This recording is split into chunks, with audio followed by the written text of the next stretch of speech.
Hello and welcome back to your own channel Indian Defense Analysis, where we bring to you all the latest development happening in the defense sector. The People's Liberation Army Rocket Force (PLARF) has the world's largest ground-based conventional missile force. It has evolved from the secondary artillery force of PLA to PLARF, which makes it another service just like Army, Navy, and Air Force. The PLARF has increased by 33% in size in 3 years between 2017 to 2019, which shows how fast China is building its rocket force.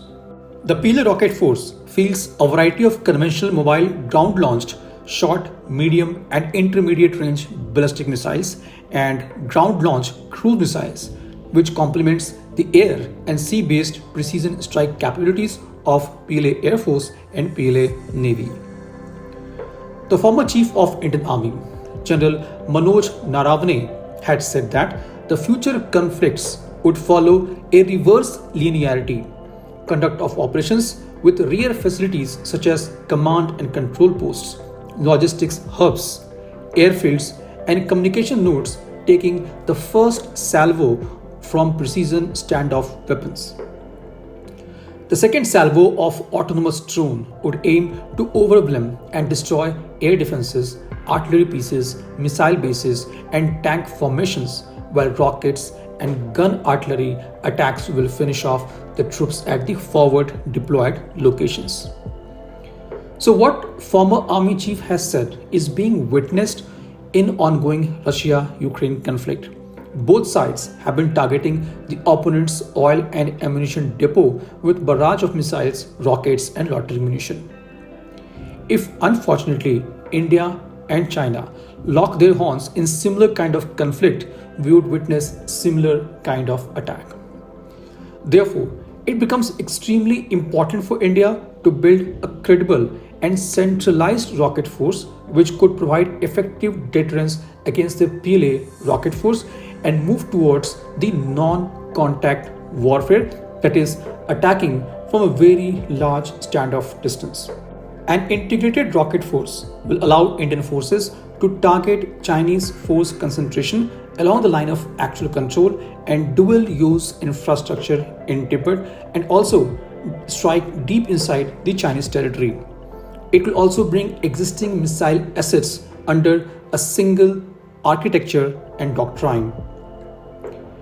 In recent few years, India has made significant progress towards building its short and long-range conventional missiles for non-nuclear strike. In September 2021, India's first Chief of Defence Staff, late General Bipin Rawat, had said that India is looking to create a rocket force that could potentially control and maintain the country's missiles. The Indian Rocket Force will be different from the Strategic Forces Command (SFC).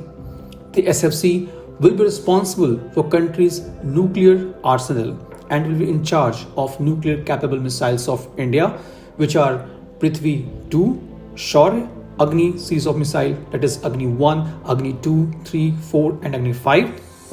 SFC will also be in charge of nuclear-powered submarines with nuclear-tipped missiles.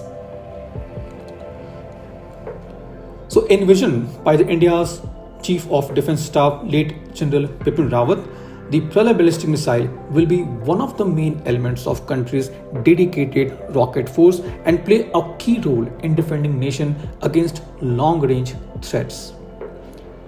The Defence Acquisition Council has already given the acceptance of necessity for Indian Air Force to induct one unit, that is 120 Pralay missiles, which was followed by another 2 units or 250 such missiles for Indian Army. Pralay is going to be a canisterized, tactical, surface-to-surface, short-range ballistic missile. It is comparable with Russian 9K720 Iskander in range and trajectory. It is superior to traditional ballistic missile because it follows a quasi-ballistic trajectory which makes it difficult to detect.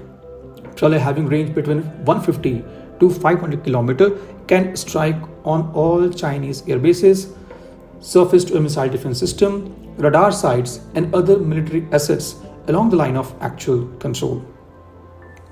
India is also building multi-purpose tunnels in border states to store land-based short-range tactical missiles.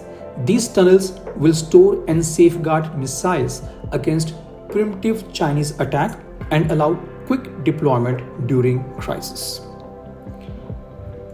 The next missile, which is going to be crucial for Indian rocket force, will be long-range cruise missiles with range in excess of 1,000 km, which will be derivative of Naravane subsonic cruise missile.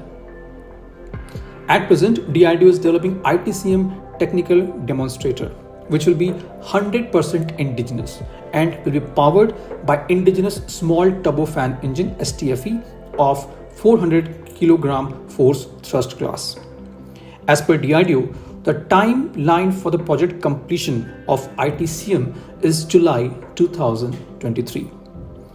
The spin-off of this program will be a land, air, surface and subsurface based long-range cruise missiles. These missiles will have range of 1500 km, which will enable it to strike deep inside the Chinese territory. The missile can be launched from BrahMos Universal Vertical Launcher Module of Indian Navy and underwing pylon of Su-30 MKI used for launching BrahMos A.